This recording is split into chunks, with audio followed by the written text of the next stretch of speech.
Boa noite, estamos aqui para apresentar um cine-tear. O tear junguiano passou a existir a partir do dia 10 de março de 2018.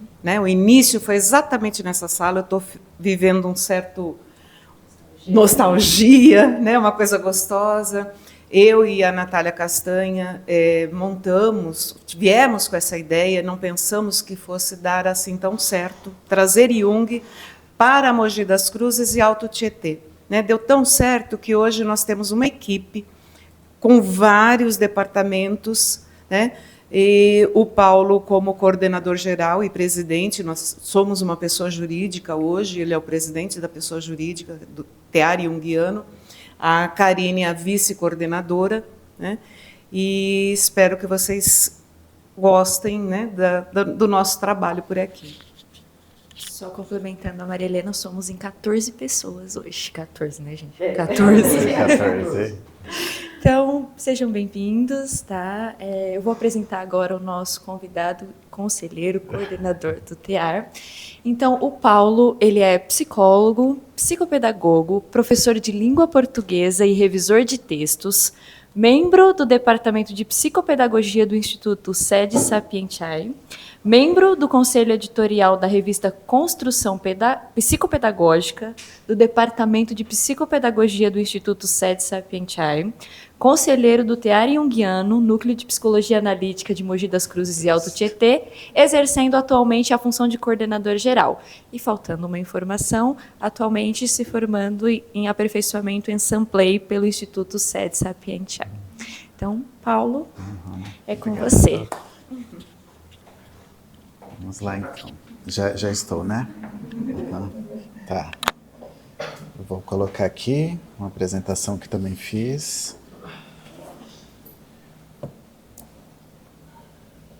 Bom, então, a escolha deste filme... Bom, quando eu vi a primeira vez o filme, eu me lembrei de outro filme que eu tinha visto, que parece que não tem muita relação, porque não sei como foi a impressão de vocês, mas quando eu vi esse filme eu me lembrei de Kill Bill, que é um filme que tem essa temática da mãe resgatando a filha, né? E aqui nós vemos também, vocês que acompanharam perceberam isso, né? Então, quando nós começamos a assistir ao filme, não temos essa noção, né? Depois, ao longo, vamos descobrindo que que existe uma relação entre...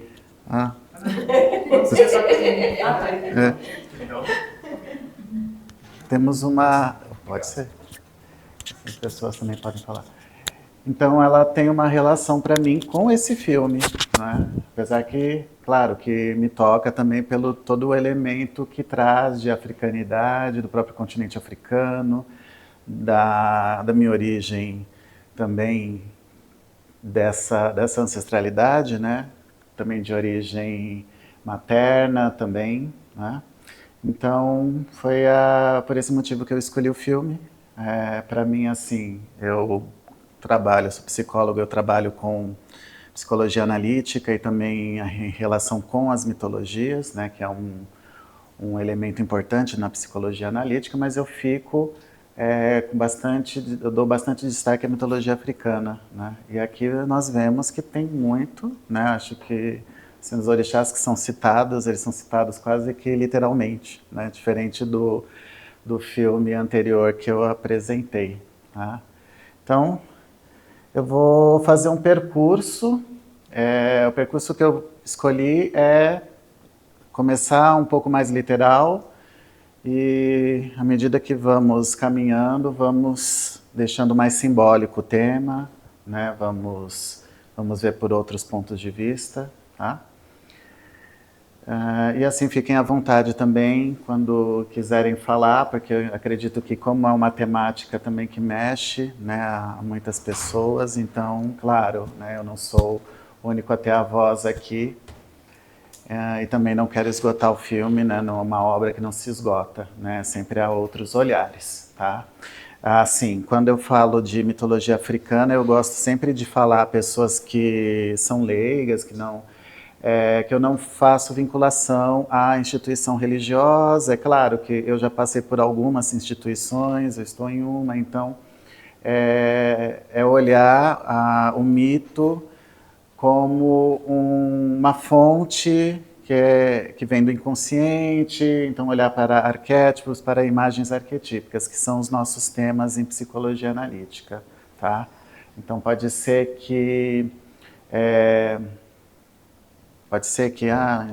em algum espaço seja um pouco diferente, a forma como é tratado determinado orixá, mas aqui nós vamos olhar, fazer uma leitura psicológica desses mitos, tá? Em consonância com a obra, com o filme, tá? Eu começo então trazendo, acho interessante trazer, claro que assim, eu fui pesquisando um pouco, eu pesquisei sobre o filme, pesquisei a recepção do filme, a crítica, tá? A autora, tá? Maria Bela, eu gosto de trazer as imagens das pessoas e são mulheres. A direção da Gina Prince Bythewood, aqui ao lado da Nanisca, tá?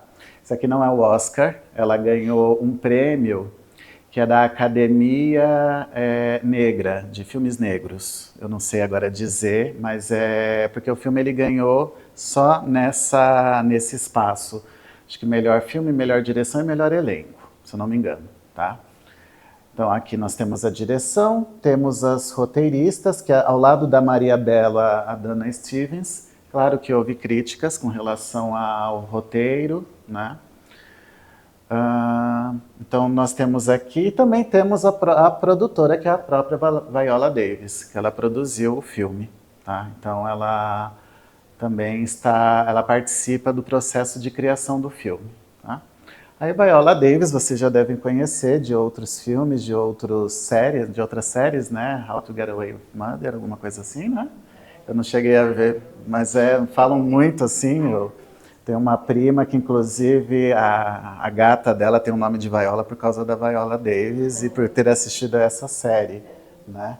Então, a Viola Davis, atriz, e precisamos sempre localizar que é um filme hollywoodiano. Então, vocês percebam o quanto de apelo, né, no combate, ali no embate, né, tanto que alguns comparam até a Gladiador, esse filme, né, e realmente quem assistiu Gladiador sabe que é um filme que também trabalha muito com a questão do sangue, então um apelo assim à guerra, e este filme também. Então ele acaba entrando nesse contexto um pouco do filme hollywoodiano, tá?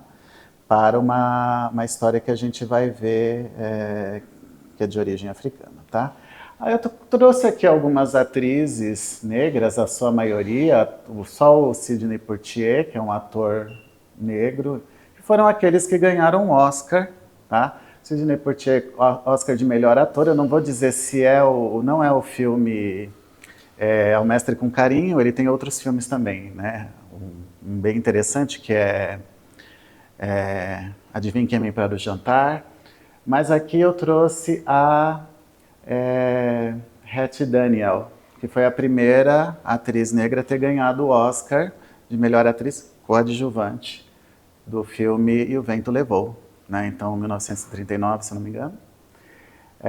Nesse contexto, né, estamos nos Estados Unidos segregacionista, então ela participou da festa do Oscar, ela não podia sentar livremente no espaço, ela sentou num canto, né? Ela recebeu o prêmio, fez o discurso bastante emocionado e depois ela foi embora, né? Então ela não poderia participar da festa, não poderia participar do jantar, porque o hotel não permitia pessoas negras, né? Então, de lá para a Whoopi Goldberg, que foi em 1991 que ela ganhou o Oscar de também atriz coadjuvante no filme Ghost, e seguida das outras atrizes, a própria Viola, que não ganhou com este filme, ganhou com outro, a Lupita Nyong'o.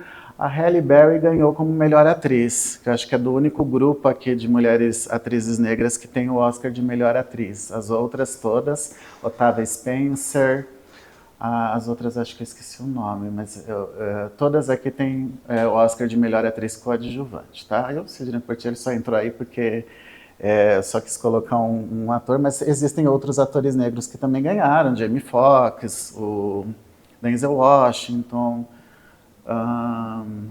Forest Whitaker, se não me engano. Só que também tem uma questão, né? Eles mais facilidade como ator, melhor ator, enquanto que as mulheres não, né? Só atrizes coadjuvantes em sua maioria. Né? A gente tem aqui a Viola, que ela veio ao Brasil divulgar o filme, e ela trouxe um apelo para a população brasileira, porque a população brasileira é a maior população afrodiaspórica. Mas esse apelo que ela traz, no sentido, assista ao filme, é importante que vocês assistam ao filme, também foi um pouco visto de forma diferente, né? Como se ela desse a responsabilização, ela dá a responsabilidade a quem assiste, sendo que também tem o outro lado da produtora de Hollywood de também produzir filmes voltados a outras centralidades, não só da branquitude, mas também afrocentral. Né? Então, nós temos também filmes que têm surgido, diretores também trabalham bastante com a temática negra. Né? Aqui também, baseado em fatos reais, eu coloquei só como uma provocação, porque ele é um filme baseado em fatos reais. Mas que fatos são esses? Né? Existe uma crítica dos historiadores, porque eles fazem algumas distorções históricas em relação ao reino do Daomé, que é citado no filme. O reino do Daomé, ele está numa região, hoje não é mais, o país se chama Benin, que é um país vizinho à Nigéria. Tá? Existe uma questão relacionada à comercialização, à escravização, de fato. Né? Houve reinos que colaboraram com a escravização junto com os europeus, né? No filme, ele mostra um momento em que Daomé ele estaria, né, combatendo a escravização, em contrário a Oió, que é um reino daqui da Yorubalândia, que a gente fala, que é dos povos que falam Yorubá. Mas, assim, historicamente, na verdade, é mais ao contrário. Né? O reino do Daomé ele era fortemente marcado pelo comércio, né, de pessoas cativas que foram escravizadas e mandadas para o Brasil. Para Cuba, enfim, para as Américas. Tá? Por que eu falei Brasil? O reino do Daomé aqui, seria esse pedaço. Hoje aqui nós temos Benin, aí tem Nigéria, tem Togo, tá? Benin é um país que, se eu não me engano, a língua oficial é o francês hoje, né? Então, os franceses colonizaram e tal. Isso mesmo. Aí o que acontece? Vocês viram lá no filme que tem o rei Guizo, né? Naquele momento em que ele está com ele tem esse exército de mulheres, que é a Zagogi. O rei Guizo conta a história que ele não era o filho mais velho do pai. Ele era o filho, provavelmente o segundo, enfim, não sei se é o caçula. Vocês viram que os reis eles podem ter, né, uma poligamia. Então, o filho mais velho, o irmão desse rei Guizo, ele é filho de outra mãe. Depois, ele que teve eu esqueci o nome dele, mas ele é filho de outra mãe e o rei Guizo é de outra, então são filhos de mães diferentes. Né? E aí diz que esse rei ele consultou o oráculo, consultou Ifá com relação à sucessão, e o oráculo dá que a sucessão ficaria melhor com o rei Guizo e não com o filho mais velho. Só que o rei Guizo era novo, não era jovem, ele não poderia assumir o trono. Então, o irmão mais velho assume como um rei interino, e é claro que ele não queria passar o trono para o rei Guizo. Então, existe esse combate, estou contando também muito rápido essa questão histórica, existe esse combate, e o rei Guizo ele tem que combater, né, ele tem que lutar para assumir o poder. E ele conta com as guerreiras, as Agogi, né, que são formadas, aí vocês viram que são formadas por mulheres. Elas têm uma um status um pouco de esposas do rei também, embora não seja uma esposa carnal, mas elas são vistas como esposas, por isso que tem aquele momento em que ele fala que ele deve obediência, né, ela deve obediência a ele, e elas não podem, e elas passam por esse processo de não constituírem família, elas têm que se servir somente ao reino, né, sem constituir família, sem ter filhos, sem nada. Tá? Pelas roupas que nós vimos da Zagogi, quem assistiu a Pantera Negra, uma das personagens lembra, né, que vem dessa inspiração das guerreiras. Tá? O que acontece voltando ao rei Guizo? Ele tinha uma mãe, e essa mãe ela foi capturada pelo irmão do rei Guizo. Tá? Então ela foi capturada, ela foi vendida, escravizada. Mudaram o nome dela era, eu tenho aqui, era Nagotimé, alguma coisa assim, Nagontimé. Mudaram o nome dela para Maria Jesuína, não um nome cristão. Algumas versões dizem que o navio passou por Cuba, depois veio para o Brasil. Outras versões dizem que o navio chegou direto para o Brasil, na região do Maranhão. Então ela foi trazida para o Brasil. Ela é uma das fundadoras do candomblé Jeje, na região do Maranhão. Tá? Então ela é uma dessas fundadoras, né, do que hoje nós temos como candomblé, né, na época não. Vocês viram que a história se passa em 1823, então a Inglaterra já estava proibindo a comercialização, já não queria que, né, traficassem escravos, enfim, escravizados. O que o rei Guizo, ele tenta procurar a mãe, né, vai em busca da mãe e não consegue encontrá-la. De fato, como mudou o nome, eles não conseguiram localizá-la, mas ele sabia que estava na região do Brasil. Então ele tentava fazer acordos diplomáticos, e na época com o príncipe regente Dom João ainda, né, ainda não era rei.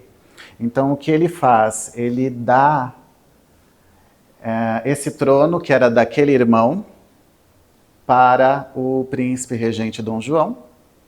Esse trono é o trono real. Ele ficou no Museu Histórico do Rio de Janeiro até ter pegado fogo. Né? Houve um incêndio, pegou fogo, inclusive o trono. Tá? Então, existe essa ligação do filme com a história do Brasil também. Tá? Para a gente... Só para eu citar um pouco dessa parte histórica. Tá? Aqui nós temos a foto, né, da Casa das Minas, que é esse, como eu falei, esse terreiro de candomblé Jeje. Né? Uma das fundadoras é a mãe do rei Guizo, né? Ele cita no filme. E aqui nós temos uma foto da Zagogi. Tá? Da Zagogi, então... As Zagogis, elas existiram, né? O filme traz, elas realmente eram sanguinárias. O próprio reino em si, ele também, como eu já falei, tem uma questão de relação com a escravização. Eu concordo com alguns críticos que falam um pouco dos europeus ali, né? Dos portugueses, o português e o brasileiro que aparecem, como que deixando esse embate somente entre povos africanos, entre etnias africanas, tá? Realmente quase que um dos personagens sendo desnecessário no filme, tá? Que não é o Malik, mas o Santo, né? Santo Ferreira. Ele meio que tira a importância do português estar lá, né? Que é justamente o principal de todo o comércio, Isso é uma crítica que acontece mesmo, Guilherme. Então ele parece que só deixa ali a questão realmente com os africanos, né, com as suas etnias. Tá? Daomé, aqui, claro, eles vão falar em inglês, porque o filme é hollywoodiano, é um inglês com sotaque, né, eles tentam ali trazer o sotaque africano. O Daomé, ele tem a língua, mas o Fon, então alguns nomes de algumas deidades, elas estão diferentes no Daomé, em relação a Yorubá, né, a terra Yorubá. conforme ela fala, né, você pode entrar, não necessariamente é uma geração, não é uma questão de sangue, né, não é uma descendência, você pode participar do grupo, né, você pode passar pelas provas e se iniciar mesmo você sendo de povos diferentes, né, mesmo você sendo de uma outra origem. Tá? Só para falar um pouco das agogis, e aí eu vou... Benin tem inclusive a estátua de uma ancestral que seria a primeira, uma das primeiras. Tá? Quando se fala assim, não é um sistema matriarcal de geração, de você gestar, mas é algo como uma liderança paralela junto ao rei. Por isso que eu acho interessante a escolha do mulher-rei, porque não é a rainha, é diferente, né? Não é a rainha ali. Né? É como se fosse realmente um rei mulher, uma mulher-rei. Né? Isso lembra que no inglês, por exemplo, em algum momento... quando não havia, por exemplo, né, eu lembro da doutora Quinn, não havia mulheres médicas, então falava, né, você, woman doctor, né, e hoje não, hoje você pode usar doctor tanto para homens quanto para mulheres, então essa é a ideia. Tá? E essa é uma ancestral de Benin, essa estátua existe, sobre uma dessas primeiras guerreiras aí. Tá? Aqui no filme ele vai citar algumas deidades, essa é Maulissa, feminino, né? Maulissa é o masculino, então Maul é a lua, e Lissa é o sol. Tá? Nessa imagem aqui nós vemos uma união representando, né? Sol e Lua, masculino e feminino. Alguns mitos falam de gêmeos, que seriam gêmeos, outros falam realmente como uma figura andrógena, que traz tanto uma característica quanto a outra. Então, um ponto interessante para depois nós entendermos o filme, qual que é a ideia de se ter uma mulher rei ao lado do rei, quer dizer, parece que essa entrada, né, é ter masculino e feminino juntos. Tá?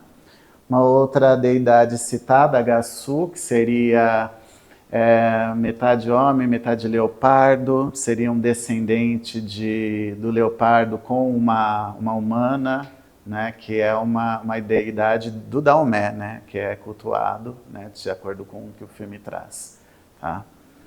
Então, teria características tanto humanas quanto animalescas. E aqui, agora vamos começar a olhar um pouco as personagens, e eu escolhi a Nanisca, que é a principal. Acho interessante quando ela traz o sonho, né? E aí o sonho nós entramos um pouco já no psicológico.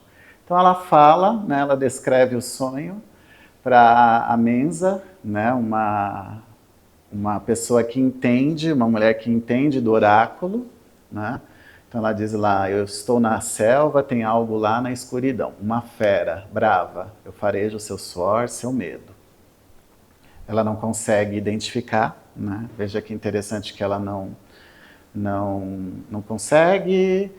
A Mensa então fala, né, os sonhos são importantes, nós precisamos escutá-los, é importante falar sobre eles, né, porque ela acorda de um pesadelo ali, vocês veem. E aí ela então recorre ao oráculo. Tá? O oráculo ali que nós vimos, né? O oráculo de Ifá, que tem ali os iquins, né? Que são sementes, e por esse jogo, que é diferente do jogo de búzios, pela caída que ela faz no movimento das mãos, ela vai então riscando numa tábua, né? Ela vai riscando e formando ali o Odu que está caindo, e a partir daí ela vai então fazer uma leitura, né? E a leitura da Mensa eu também achei bastante aberta, né? Os inimigos estão se reunindo, fogo, alguém do passado. Então, aí, claro, né, a Nanisca, ela é descrente com relação à questão religiosa, mas ela faz a oferenda para os mortos, para os ancestrais. Tá? E nisso já chegou a Maui, né, para se tornar também uma guerreira. Né? E vocês viram a questão né, que ela não quer se casar, que né, ela foi ali agredida, então ela tem também um ímpeto e ela tem uma admiração por esse grupo de mulheres guerreiras. Né? E nós vamos olhando, então, nesse primeiro momento a Nanisca para nesse ponto, né? Então nós estamos vendo lá uma mensagem consciente surgindo. O que acontece? Aí eu coloquei um pouco falando sobre os sonhos, só para a gente localizar para que serve o sonho. Então, no sonho, existe uma subjetividade implícita que, apesar de tentarmos impor uma interpretação objetiva, incide e impulsiona para uma ruptura da lógica da linguagem literal. Com isso, o que era literalidade passa a ser questionado em favor de um fator proposital. Tá? Só para citar mais uma do Jung agora. O sonho representa uma situação que é fruto de um conflito entre consciência e inconsciente. Nesse caso, não existe uma situação consciente que pede, em maior ou menor grau, ser responsabilizada pelo mesmo. E sim, lidamos aqui com certa espontaneidade do inconsciente. O inconsciente acrescenta uma outra situação, a qual difere de tal modo da situação consciente que se forma um conflito entre ambas. A característica da psicologia analítica é sempre a harmonização entre os opostos. E aí podemos entender opostos: consciência, inconsciente, masculino e feminino. Então, o acordado, o estar dormindo, tá? Então, nós temos aí, claro que existem outras leituras relacionadas a sonhos, tá? Mas é o que o Jung traz e vemos no filme também. Tá? Aí o que acontece, né? Eu citei aqui, eu trouxe para uma citação aqui, em Yorubá, que eu vou ler, vou ler a tradução: atenda ao nosso Pai, Ifá, porque quem quer o que Deus não quer, será o que Deus quiser. Né? E aí nós vamos entrar um pouco nos... Deixa eu ver se... Não, vamos olhar um pouco o sonho que ela vai trazer, que depois, quando ela encontra, então, o chefe de Oió, tá? Oió, embora ele seja muito representado, ele acaba sendo representado no filme como os vilões, né? Como aqueles, os abusadores, né? Mas, como eu havia falado, não são aqueles que escravizam. Então, a questão da escravização ela é delicada não só para o reino de Oió, mas também para o reino do Daomé. Tá? Mas quando ela olha para ele, então ela começa a ter essas lembranças, né, do que vocês viram, né, que se trata de um estupro. E ela reconhece um dos estupradores pela marca que seria um brinco, né, quase que um pedaço de um chifre que viola a orelha. Né? Isso é interessante também nós olharmos. Tá? Aí ela começa a falar, as suas sementes estão certas. Então ela começa ali nesse processo de resgatar que fera que é essa que está dentro da selva. Né? Esse é um momento, né? Eu acho que um momento interessante depois é quando ela, né, em contato com essa Maui, que é muito jovem, que tem conflito de gerações mesmo, porque vocês percebam que as agogis, elas combatem na terra com espada, né? A Maui, ela tem interesse por armas de fogo, né? Por pólvora, ela entende a pólvora, como funciona a pólvora, né?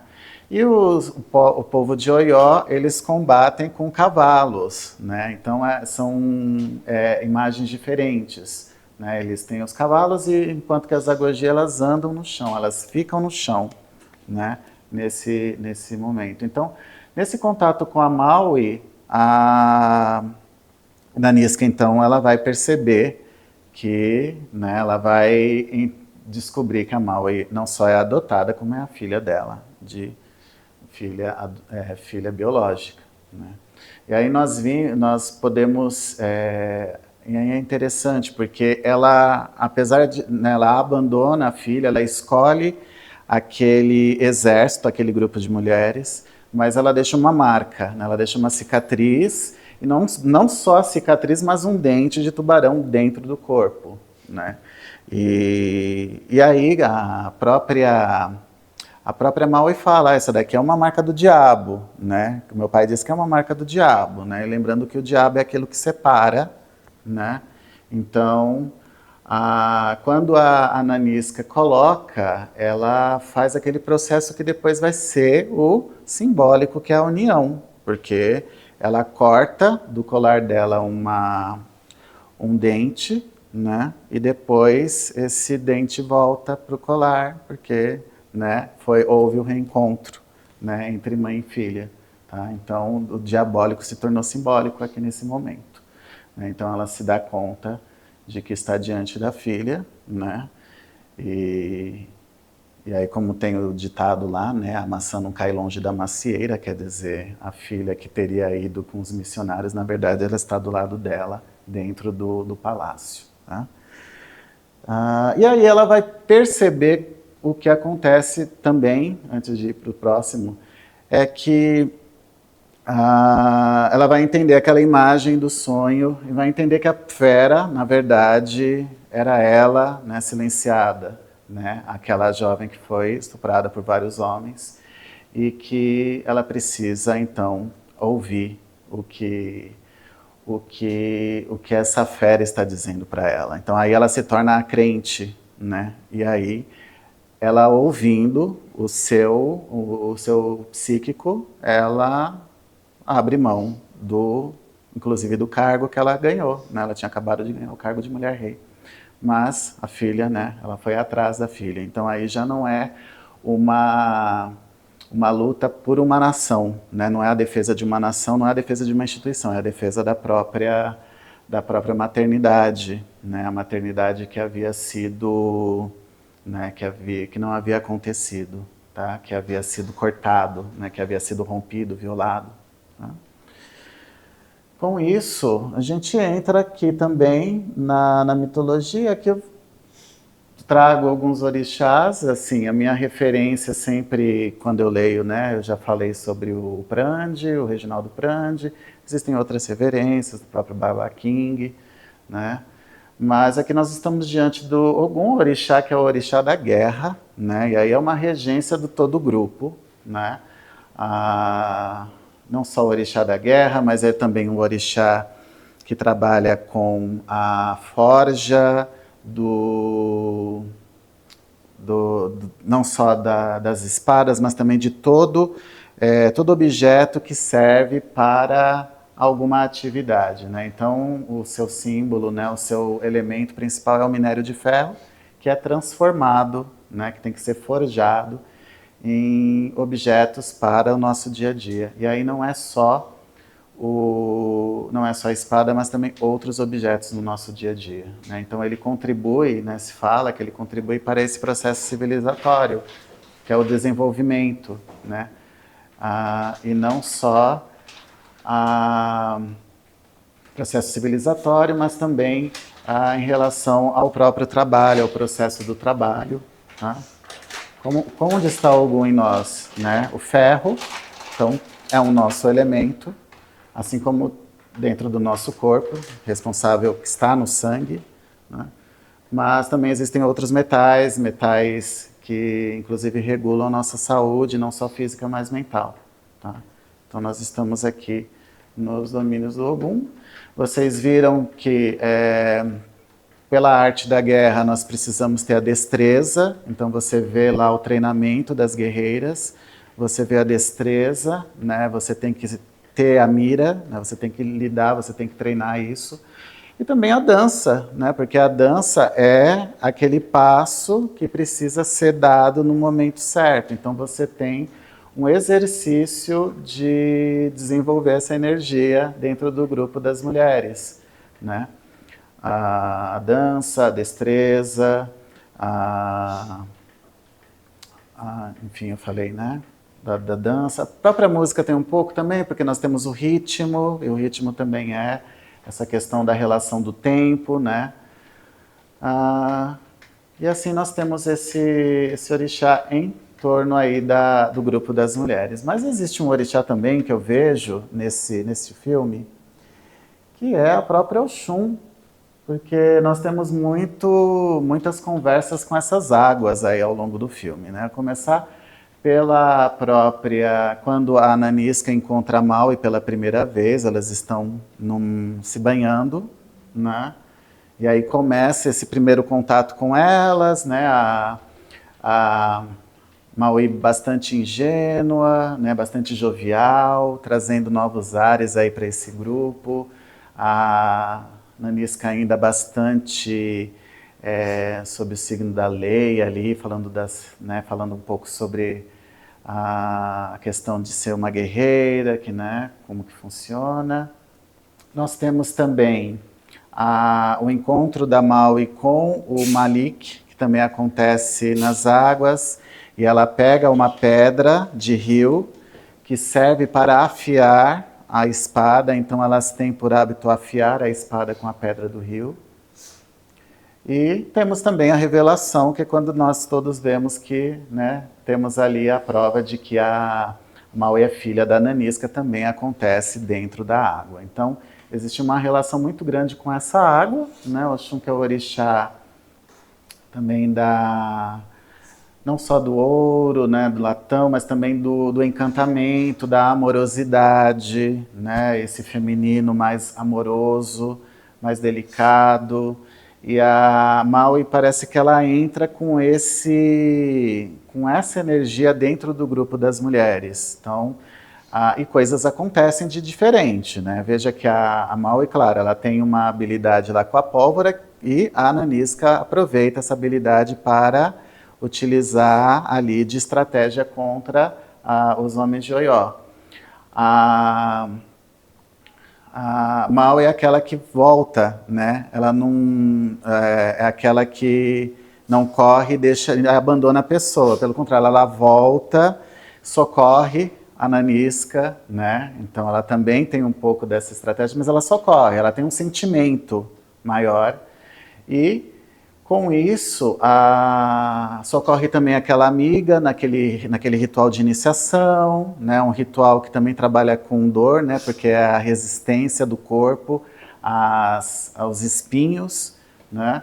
E com isso, a Isoge, lá no final, ela volta, né? A Isoge também foi, vamos dizer assim, encantada por essa amorosidade da Maui. Então ela volta e foi a morte dela, né? Aí que acontece. Então a questão é, né?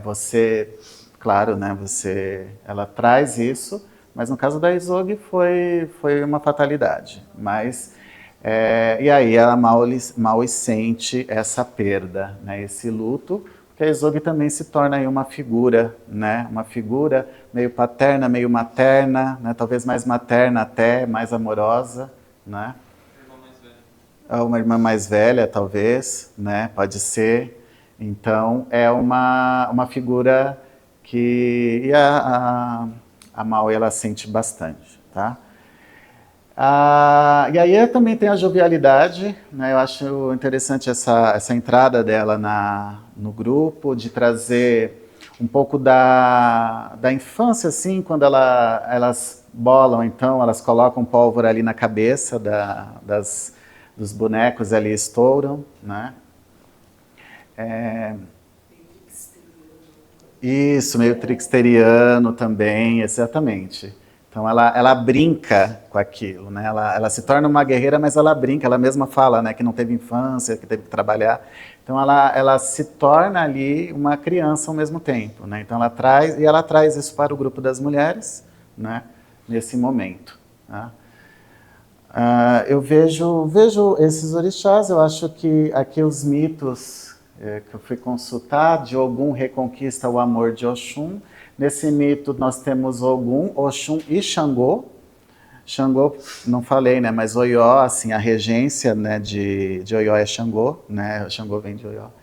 Então aqui nesse primeiro mito, Oxum, ele tem uma briga com Ogum, E aí Ogum joga Oxum no rio, e aí ela vai embora, vai viver com Xangô. E aí Ogum descobre que ela estava morando com Xangô, então ele faz, né, ele usa de estratégias para reconquistar Oxum, que está distante. Para reconquistar Oxum, ele, na verdade, ele compra, né? Xangô é conhecido por gostar bastante de comer, então ele leva pratos para Xangô, e aí ele vai comendo, e ele vai, não vai resistindo, enfim. Então, resumidamente, seria isso. E Ogum, então, consegue recuperar Oxum, né? E passar a morar junto com ele, né? Passar a viver juntos. E aqui também esse outro mito de Oxum que dança para Ogum na floresta e o traz de volta à forja. Quando Ogum, então, ele desiste de ser aquele que forja, ele volta para a floresta e aí ninguém consegue recuperar, ele fala que não vai obedecer a ninguém, mas aí Oxum, com seu encanto, consegue trazê-lo de volta por meio da dança, né? E isso eu me lembrei um pouco do filme também, no final a Nanisca dança, né, com a Maui naquele grupo. Tá? Então, é um pouco essa ideia, né, trazendo um pouco do mitológico. Acho que a questão da... Para mim, o filme, eu devo falar isso aqui depois, do sacrifício? Vou falar aqui do culto aos antepassados, tá? Então, vocês veem lá, a própria Nanisca tem que cultuar os antepassados. O final do filme, ele é também emocionante, porque você tem ali o culto por meio das espadas, daquelas guerreiras que morreram, né? E aqui é um texto da Anne Schutzenberger, que fala sobre os antepassados, né? É preciso lembrar-se, seja para perdoar, seja para virar a página e ao mesmo tempo esquecer, a fim de que mortes e violências não se perpetuem em vendetas sem fim, nem perdure o sofrimento. E também a fim de que os descendentes não sejam estorvados por fantasmas importunos e ou por perturbações físicas graves, doenças, mortes, ou perturbações psíquicas, fixando os acontecimentos sem que nada seja dito. Tá?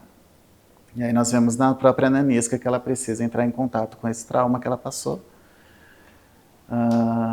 E com isso ela acaba não só resgatando a maternidade, porque se ela se tornasse a mulher rei somente, ela tivesse escolhido, né, obedecer ao rei e ter se tornado a mulher rei, ela seria uma mãe completa, né?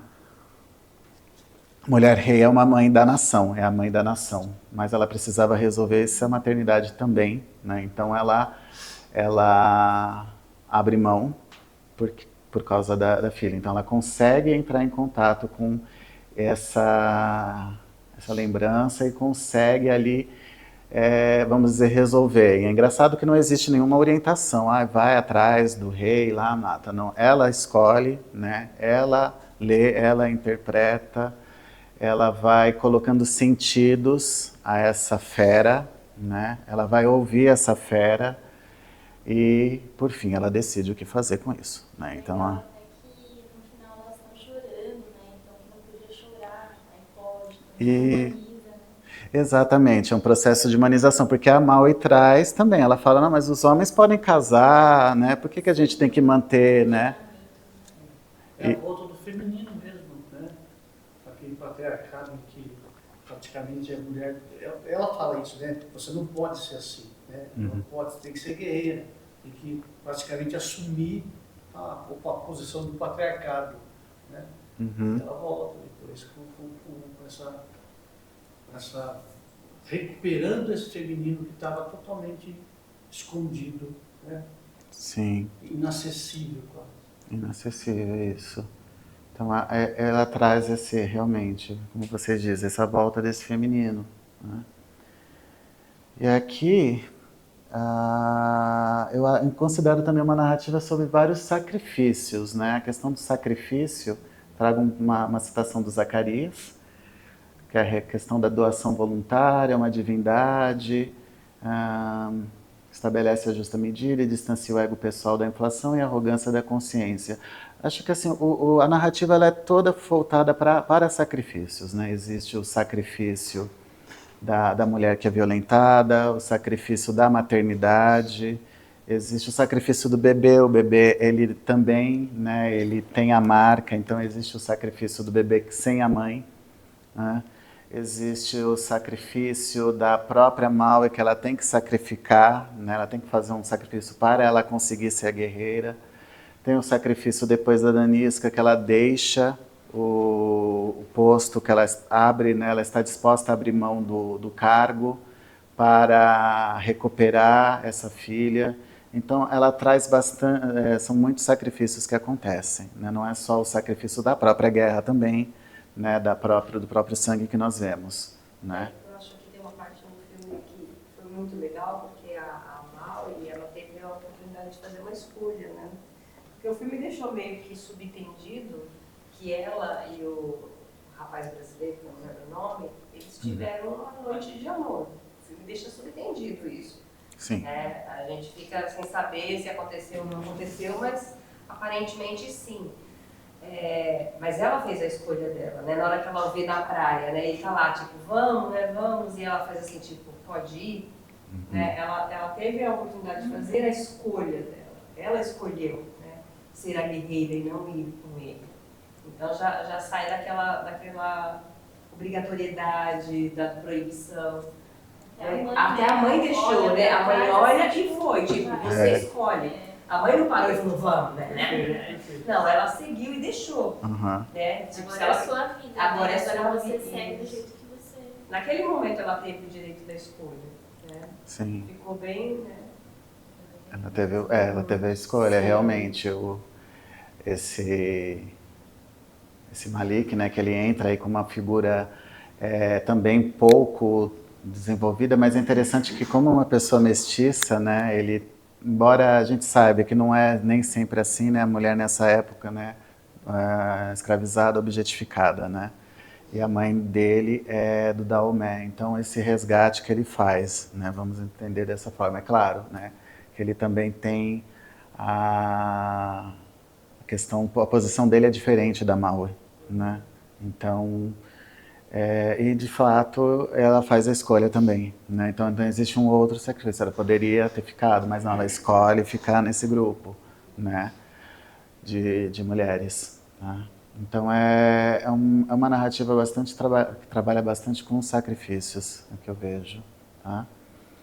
Deste filme. Eu trago assim como sugestão mesmo, claro, o Ogum está bastante forte, né, desde do começo, o Oxum também. Como essa aliança desse masculino e desse feminino, que é o que a proposta lá né, de Mal e Lissa, eu acho, né? Que é você alinhar esses dois polos, né, nesse processo. Então, no filme ele traz essa importância de ter, claro, né, tem as ressalvas, tem algumas questões ali que a gente vê ainda, a questão do próprio machismo, mas ele traz também essa proposta. Mas é interessante que essa figura, você pode ver que é uma figura, se você olhar, é uma figura feminina, né? E é dentro desse feminino que está que acontece esse polo. É como se no feminino existe entre esse polo masculino também. Sim. Senão não teria nem masculino. Os dois teriam. Então é interessante essa imagem. Sim. Senão não teria masculino. Não teria outro. Então é um filme que resgata exatamente isso. O que existe dentro do feminino, que o patriarcado tentou simplesmente, né, extirpar. Fica quase que sem corte, né? A gente tem, né, nas outras mitologias, né, esse andrógeno, né, esse andrógeno. E se a gente for olhar fisiologicamente falando, não sou expert, mas fisiologicamente falando, o embrião, a genitália quando se forma, é uma genitália feminina, depois é que vai para o masculino, né? A forma primeira poderia ser mais o feminino, e o masculino forma-se depois, né? Sim. Quando surge o pênis, mas primeiramente uma genitália feminina. Eu lembrei bastante da Carta do Mundo, né, o andrógeno. Pensei também na questão que a gente até discutiu aqui num dos livros, acho que foi no livro da Gênese lá do Jung, né?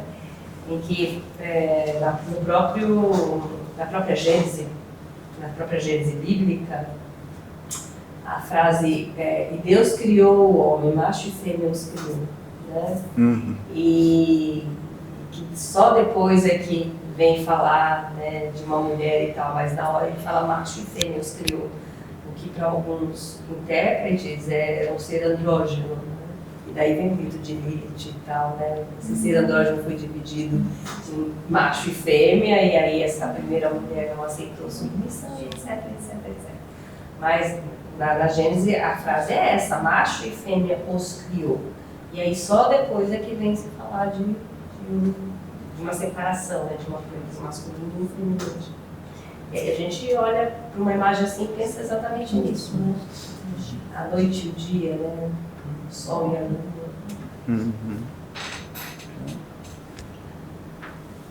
Bom, um pouco das minhas impressões do filme, tá?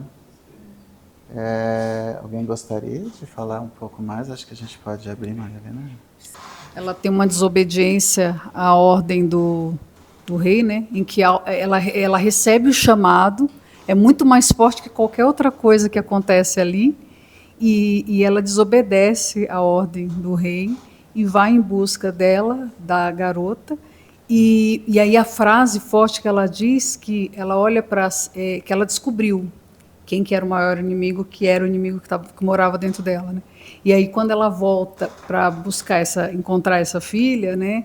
Ela diz, agora eu vou encontrar traz uma coisa muito forte assim, agora eu vou encontrá-la para dar afeto. E aí você fica se perguntando se o afeto é mesmo para a filha, né? Porque ela é uma mulher muito doída. E aí ela diz para a filha, não diz respeito a você o que eu vivi, né? Eu achei muito bonito. Também emociona.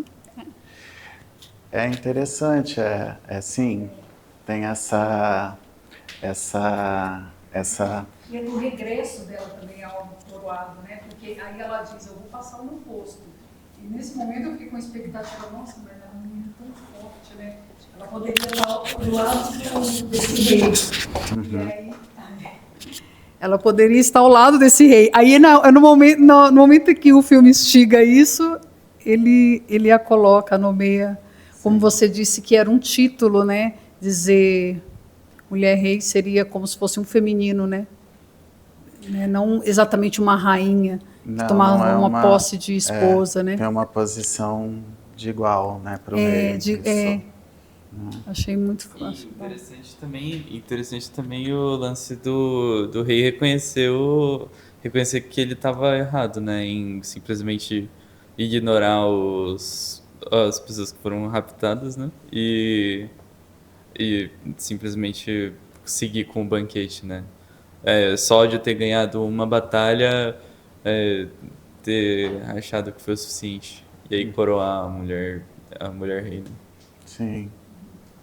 Ele revê, né, no final, e aí, como uma frase que aparece, né, que um ponto de vista diferente, né, um outro ponto de vista, né, que vê o que o outro não vê, né, então e aí ele percebe, ali na verdade também assim, quando elas entram, ele nota de novo que o povo, né, aplaude, né, tem essa admiração também, então... Ela volta muito mais forte, né? Ela volta para resgatar a filha, vem dela algo muito mais forte, a batalha para ela é muito mais visceral, né? Passa isso. Uma vez, né? Sim, né? Ela reencontra o passado, né? Ela enfrenta aquela situação também. Ela descobriu um monstro inteiro. Sim. Né? Então ela precisa resolver. Ela deu os ouvidos àquela fera que era ela mesma, né? Sim. Acolheu, aceitou, sim. Né? E aí ela retorna, né, inclusive lado a lado com a filha nesse momento. Em uma parte do filme tem esse diálogo entre elas. E também, né, existem livros que falam sobre complexo, né, acho que a Verena Casti também traz sobre o complexo, e essa relação mãe-filho, mãe e filha, também essa sensação, né, de se sentir culpada, como a Maui se sente, porque ela tem o sangue do violentador, né, do estuprador. Então, a mãe ali, ela também reconhece como sendo a mãe da Maui, né? Ela acolhe ela como sendo filha, né? Então, ela fala, né, você é minha filha, né? No início, quando ela percebe que poderia ser, ela não trata, né, o que você fez com aquilo, né? Ela não consegue falar, né? Você falando do elemento dança como movimento, o elemento dança como movimento na hora que ela está na companhia da mãe e a mãe a assiste na batalha, né? E ali numa dança e num certo exibicionismo. Olha quem sou eu, né? Uma coisa eu achei bonita. Sim, né? Ela vem, é verdade, ela se exibe naquela batalha. E a mãe está inerte, assistindo. Sim, depois que termina. Contemplando, né? Depois devolve a espada para a mãe, né? Quer dizer, olha como eu consigo, né? Assim, quer dizer, ela atingiu ali um ponto, né? Não só de guerreira, mas também, né, de filha da guerreira, né? Da mãe da mulher rei. Mais alguém? A comparação com Kill Bill é inevitável, né? Eu ainda estava conversando com a Karine e falei, gente, aquele movimento das cordas, o movimento da faca, nossa, é impressionante. E a volta da filha, né? O resgate da filha. Sim. É isso, né? É interessante. O Kill Bill também, eu considero esse filme bem violento também, vocês veem, né? O Kill Bill também, né? Ele trabalha e o Tarantino, ele trabalha às vezes em algumas cenas que são muito violentas, ele traz um pouco de desenho então chega a ficar cômico. E isso, tem uma parte cômica lá também do Paim, né? Acho que é Paim o nome dele. Paim, né? Paim. Nossa, é muito bom esse filme, é muito bom. Visuais, às vezes. Até nos elementos visuais, às vezes, dá pra perceber quando o Tarantino vai fazer um filme, por exemplo, no Kill Bill tem um determinado momento que tem sangue na roupa da personagem principal e chega a ficar rosa, assim, é uma coisa meio esquisita, assim. E em outros filmes também, em Django, ele faz o sangue ficar gelatinoso pra, sei lá, pra deixar mais leve. Sim, e tem esse tema do resgate da filha, é isso mesmo. Então é o que me chama a atenção, né, dos dois filmes.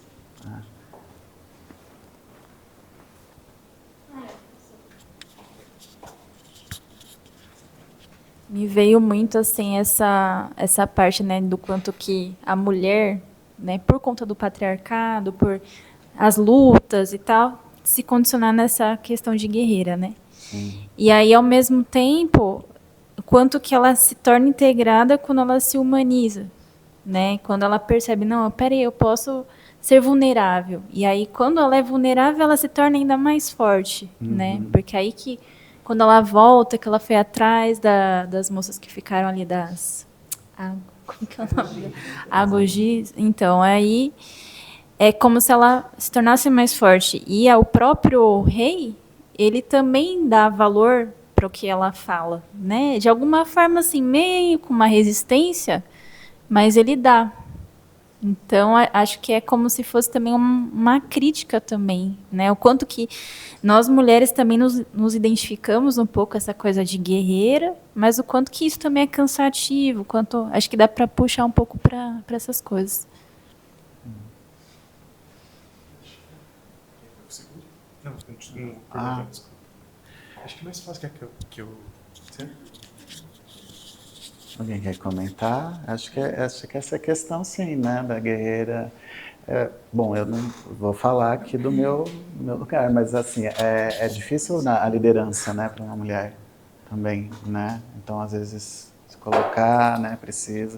Eu falo assim porque, assim, como eu trabalho em escola, a maioria da população é de mulheres, né?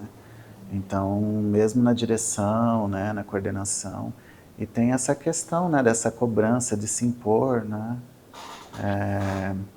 e na relação com alunos também. Então, realmente tem isso, né? Tem essa questão do sacrifício, né? Como você liderar mas manter esse lado afetuoso. Às vezes eu penso nisso, né? O feminino, quando o feminismo se coloca... Espera aí, só um pouquinho. Eu não sei se tem muito a ver, mas algo que conectou um pouco comigo foi a questão da maturidade que ela atingiu depois, né? A maturidade de fazer escolhas irresponsáveis, depois lidar com as consequências disso, conseguir decidir por si também, né? Quando vocês falaram lá que o rapaz ficou acenando para ela tomou uma decisão que fazia sentido para ela também, né? Sim. Algo que veio comigo foi mais nesse sentido, né? Da maturidade, do crescimento. Ela se desenvolve nesse processo, ela chega criança ainda, né? E com essas, né, com a trajetória dela lá, ela vai também se amadurecendo e a ponto dela também fazer escolhas, né? Não só ela começa realmente, é interessante que ela é uma criança naquele grupo no início, ela entra, ela fica animada, né, com a questão de estar num grupo de guerreiras, mas depois ela vai entrando em contato que é ser uma guerreira e aí com isso ela vai desenvolvendo, né, vai amadurecendo. Né? Voltando para a questão da liderança ou de uma mulher saber se impor, o próprio patriarcado destruiu a possibilidade de uma mulher se colocar de forma saudável, assim, destruiu na forma de se ver, claro. Porque quando a gente tem um homem numa liderança, numa diretoria, e que ele é firme, que ele faz que as regras sejam cumpridas, isso é tido como algo positivo. A agressividade masculina ela é tida como algo positivo. A agressividade feminina ou a imposição feminina ela é tida como loucura, ou histeria, né? Então, assim... Quando ela é assertiva... Isso. Se você é assertiva, você está errado. Então, se o homem vai lá e dá um basta quando alguém é agressivo com ele, nossa, o cara sabe se defender. Mas se a mulher dá um basta, ela é histérica. E isso é olhado assim, né? Quem trabalha em escolas, quem trabalha em meios coletivos, como no serviço público, por exemplo... no serviço público, por exemplo, você tem numa mesa, tá lá 9 mulheres e 2 homens. Vivi isso várias vezes quando era funcionária pública. Então, em algumas situações, a colega vai lá, fala uma coisa totalmente coerente, fica silêncio. Aí o outro colega vai falar a mesma coisa. E aí alguém vai falar, nossa, é isso mesmo. E várias vezes eu levantei a mão e falei, mas ela falou antes. Uhum. Então, como assim, né? Por quê? Ela acabou de falar a mesma coisa, o cara não mudou nem a vírgula. E aí, como assim? Né? E eles fazem isso na maior cara de pau. E aí, se a mulher reclama, nossa, mas é histérica. Então, isso é muito comum. Né? Então, uma mulher guerreira, né, é uma mulher desequilibrada, né? É uma mulher louca. E a gente é que precisa ir derrubando isso, né? E aí no filme traz essa mulher guerreira como algo importante para a nação, né? Mas no início do filme a gente vê que os homens não gostavam delas, não tinha ali uma picuinha. E depois no final eles se aliaram, né? Mas no início tinha uma coisa de, né? Uhum. O que é isso? Sim.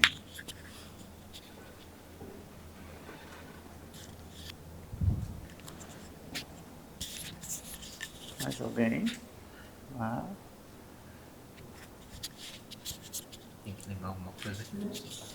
Bom, eu acho que fica um pouco implícito, porque não é mencionado no filme, mas tem um outro mito que está aparecendo nesse roteiro, que fala da relação de ciúmes entre as esposas do rei. Né? Tem dentro da mitologia afro a questão dos ciúmes de Oxum com Oiá, Yansan, que seria ali a favorita do Xangô, do rei, como aparece ali no filme também, né? Que vai ganhando esse destaque justamente por ser esta guerreira, esta favorita, que ganha o respeito e tudo mais deste rei, mas que vai também no roteiro aparecendo como ciúme, como ela falou ali, dos outros guerreiros homens. né? Não só do ciúme das outras mulheres, no caso uma esposa ali em específico, que de alguma forma tentava minar esta relação também. Uhum. É isso mesmo.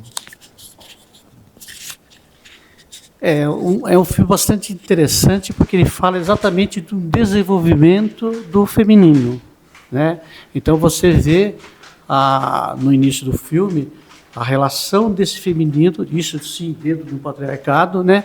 Onde ele precisa sobreviver. Então essas guerreiras elas dão a condição de como seria uma possibilidade de sobrevivência. Só que é o masculino. O que é o masculino? É a coisa que é levada para fora. Você guerreia, você faz as coisas, você conquista. Isso tudo é masculino, né? Ao encontrar a filha, ela tem a oportunidade de olhar para dentro, né? Aí ela começa a lidar com as questões dela. Então esse é o grande digamos, avanço, porque a gente pensa nessas mulheres que estão, né, que durante esse evento do patriarcado, elas se destacaram, mas para elas se destacarem, elas vão precisar ter esse caminho de olhar para dentro, porque se ela não sair dessa condição, elas vão ter que sobreviver dentro do patriarcado. Foi o acolhimento que elas começaram a ter, é o voltar para cuidar da outra, né? É o quebrar as regras, né? Que foi o que a menina começou a fazer. Então, na regra, eu tenho que ir cada um por si. Mas não, eu não vou deixar a minha companheira lá em risco, sendo que eu posso ajudar. Isso é o acolhimento, é o cuidado feminino. É o voltar para cuidar. A própria Isoge, né? Que morreu? Isogi, não lembro o nome. Ela toda durona, mas a menina quebrou isso dela, né? A irmã mais velha. A menina quebrou. Ali ela era a que cuidava, a que dava conselho. O feminino dela estava ali. A guerreira deixava de existir quando ela estava perto da menina. Ela, no início era toda bravona, mas o que ela estava fazendo? Ela estava cuidando, né? Era uma maternagem ali, né? Olha, não faz isso, que não enfrenta a outra, que ela vai pegar no seu pé, se esforça, treina, né? Então, esse feminino foi aparecendo assim, né? Outra coisa interessante, gente, que é o papel da filha, né? A filha foi abandonada pela mãe e ela precisa voltar para que a mãe consiga ser mãe de novo, né? Então, isso aí, a gente fala assim, né? A gente fala em sacrifício. O Edgar fala muito sobre as várias faces do sacrifício, né? Tem uma hora que o ego precisa se sacrificar. Então, quando ela fala assim, não, eu vou embora, eu vou pegar minha filha, ela sacrifica toda uma questão que ela tinha. E aí sim começa um sacrifício agora do self para o ego, porque o self começa a colaborar com aquele sacrifício que foi digamos, trabalhado. Ela fez uma escolha e se sacrificou. Aí os resultados começam a acontecer de cima para baixo. Então, primeiro é de baixo para cima, mas depois de cima para baixo. Aí o rei chega e fala, né, digamos, cria uma outra harmonia dentro daquele contexto. Porque era isso, não tinha era tudo bem patriarcal. Quando ele leva uma mulher a rei, alguma coisa aconteceu ali que ninguém esperava, né? Foi uma coisa que vem de cima.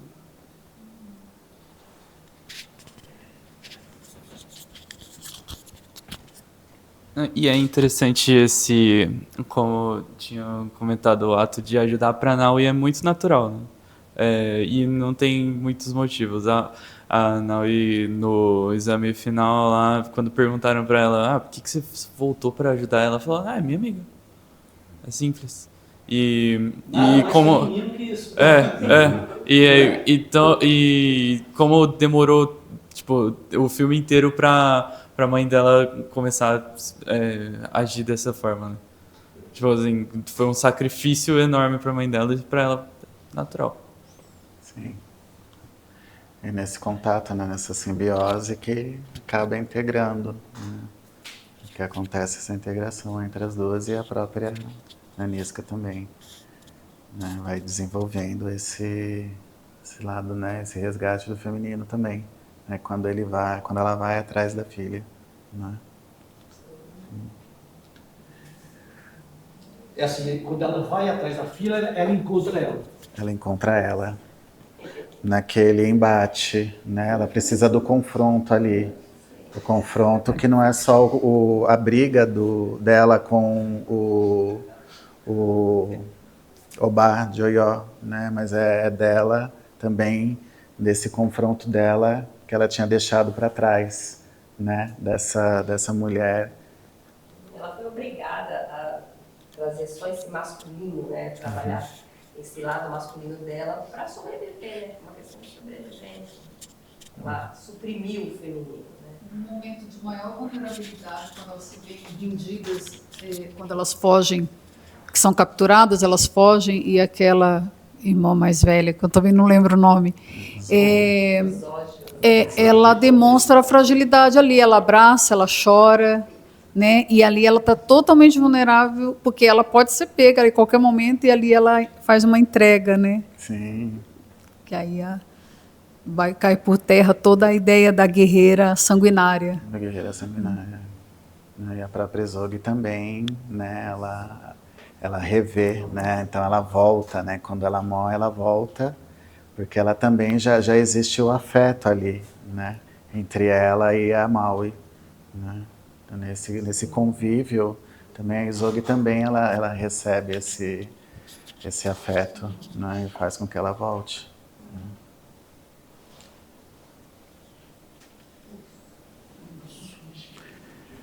Certo, então? Mais alguém gostaria de comentar? Agradecer. Eu que agradeço.